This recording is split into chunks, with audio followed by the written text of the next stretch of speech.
Welcome everybody to lecture 7. We have already seen how we can start from Einstein's basic postulate, ensuring that we always have the velocity of light invariant in two mutually moving inertial frames, and thus arrive at the Lorentz transformation equations involving position, coordinates as well as time. So these Lorentz transformation prescriptions turn out to be our new toy, and let's use them for a while to see what they actually mean. Look at lecture 7 starting in page 35 and equations 90 and 91, which talk about the transform coordinates in the frame S prime, which is moving with respect to the frame S along the positive x direction with velocity v. Now, of course, the transformation equations mean that the origins of S and S prime coincide at the moment we turn the clocks on in both the frames. 90 in the algebraic form and 91 in the differential form give the transformation prescriptions. Several things are obvious. First, time flow rate in the prime frame depends on the spatial coordinates in the unprimed frames. Where you are in that frame will decide the time interval starting from the point when the origins coincide. Now, if you consider two events in frame S taking place simultaneously at time t0, and consider these two events to occur at x equal to 1 and x equal to 2, then you will clearly see that the time that has elapsed between the two frames can have one value in frame 91, but a different value, equation 91, but a different value in equation 90, but a different value in frame S prime. To revise what I just said, the time coordinates for the two events have different values compared to, depending on the x1 and x2 coordinates at which the two events take place. In equation 92, this is obvious. What does it tell us? It tells us that delta t and delta t prime, the time difference between the two events are different, and two events may be simultaneous in frame S, t naught being the time, but they are not simultaneous in frame S prime because x1 and x2 are modifying in different ways the time coordinates in the prime frame. That is to say, delta t prime is not equal to 0, as is obvious from equation 93. Therefore, two events that are simultaneous in one frame are not simultaneous in another frame if they don't occur at the same spatial point in the first frame. If that happens, if x1 is equal to x2, of course, the two events are simultaneous in any other inertial frame as well. Now we may ask a question. Can that order of two events be reversed or altered by going to a different frame? This is the subject of many science fictions, but the answer is unfortunately no. And the proof of that is given in the bottom of page 36 and top of page 37. Basically, it means if you follow the algebra, then suppose the second event occurs later in frame S. T2 minus T1 is greater than 0. Then follow the algebra in the subsequent steps and realize that if the order has to be reversed below 94, then delta T prime will have to be less than 0, and the consequence is equation 95. What does that mean? Follow the steps carefully and try to understand, if necessary by stopping the audio lecture in between. It means delta T will have to be finally v over c squared times delta x, and not equal. It will have to be less than v over c squared times delta s, or delta x over delta t is greater than c squared over v. What does that mean? It means that in order to see whether the two events are simultaneous or at which point do the two take place in frame S, you have to have signals move from x1 and x2 to the point where the observer is standing in frame S with a speed greater than c. What does that mean? That means no signal can be communicated. In other words, if you make the postulate or the demand that the order of events T1 and T2 are reversed in frame S prime, then in S prime frame, you have to measure the exact time at which they took place at two different points by receiving signals traveling faster than light.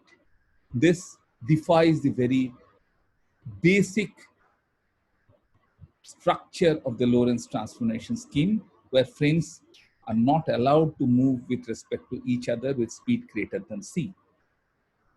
Traveling backward in time is therefore not a reality, since the forward direction standardized in the first frame or particular frame is itself not measurable, because where it occurred first and where it occurred next cannot be ascertained in frame S at that time, since signal will have to proceed faster than light in that case.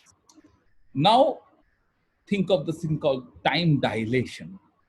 Consider two events at two spatial coordinates at the same spatial coordinate in the frame S. This is important. Same spatial coordinate, not two different coordinates. In frame S, x00 is the spatial coordinate where two events take place at T1 and T2. And delta t is the difference between the two times. Let T2 greater than T1, so delta t is greater than 0. So in one frame, two events occur at two different times, and delta t is the interval, two events occurring at the same point. Now, if you look at equation 96, it is obvious that the time interval in frame S prime between these two events occurring at the same point in frame S is given by 97, where clearly it is dilated.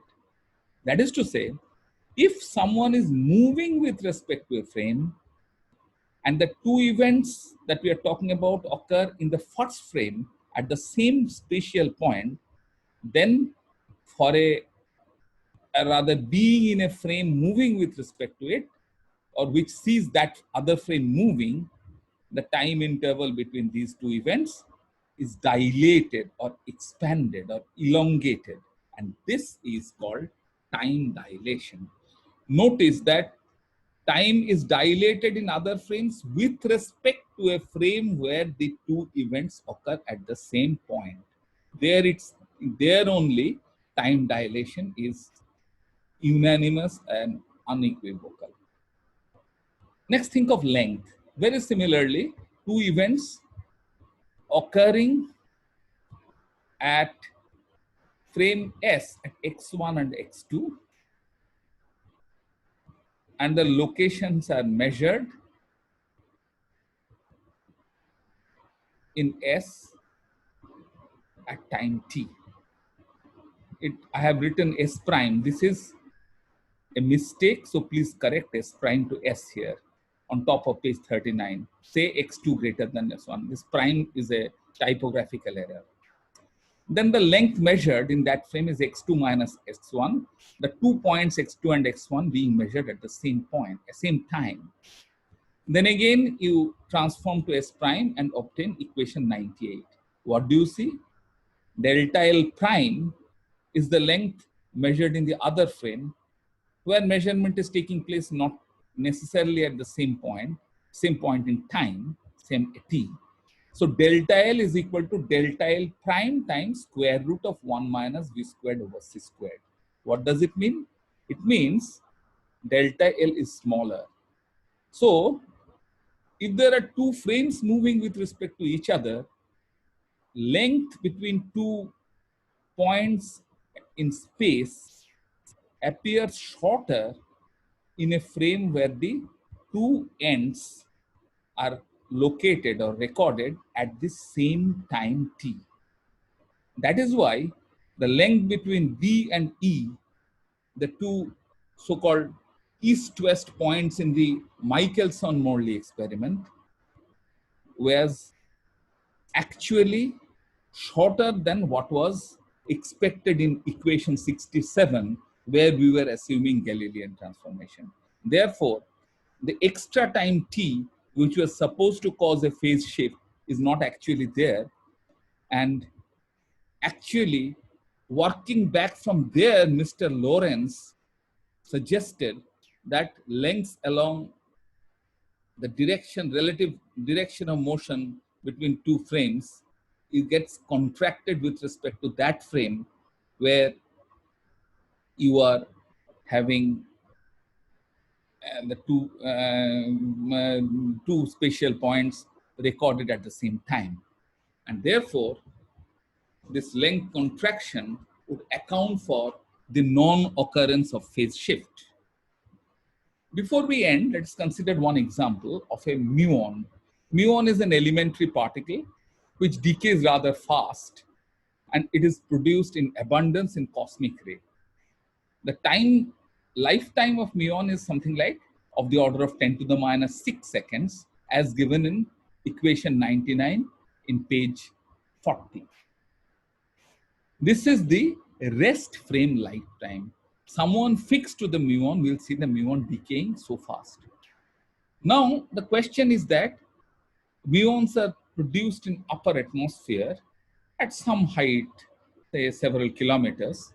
And normally it is expected that with the energy with which they are produced while being part of cosmic rays, they have such velocity where within 10 to the minus 6 seconds, they would not reach the surface of the Earth. It is apparently a paradox that muons are at all seen in cosmic ray counters, but they are actually seen. They were seen like that for the first time in cosmic rays, and later it was realized that we are seeing a new elementary particle about 200 times more massive than the electron. Now, let us consider it in the light of our most recent understanding about time dilation that we acquired just now. The velocity of the muon produced in cosmic rays on an average is found to be about 0.995 times the velocity of light. Some experiments indicate it. And it is produced about 3 kilometers above the surface of the Earth. So the muon travels typically in its own frame about 600 meters, that is to say, much less than 3 kilometers, and it should have decayed before it reached a recorder or detector placed on the surface of the beam. But then remember that this is the rest frame lifetime. The muon is produced and muon is decaying at the same point in a frame moving together with the muon, right?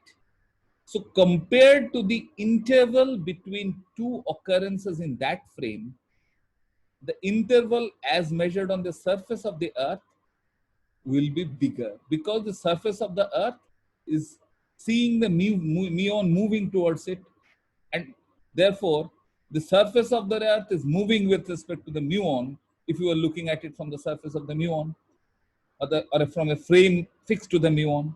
In that case, you will have time dilation, and as equation 100 indicates, it is at least a 10-fold enhancement of the lifetime between the production and the decay of the muon. 10 times more of an interval really appears to be the situation when you are observing the muon moving towards the Earth at a high speed. That is how the muon is able to reach the surface of the Earth. So this is something that we end this discussion with, and a few other consequences will be discussed in the next lecture, that is to say lecture 8. Thank you very much.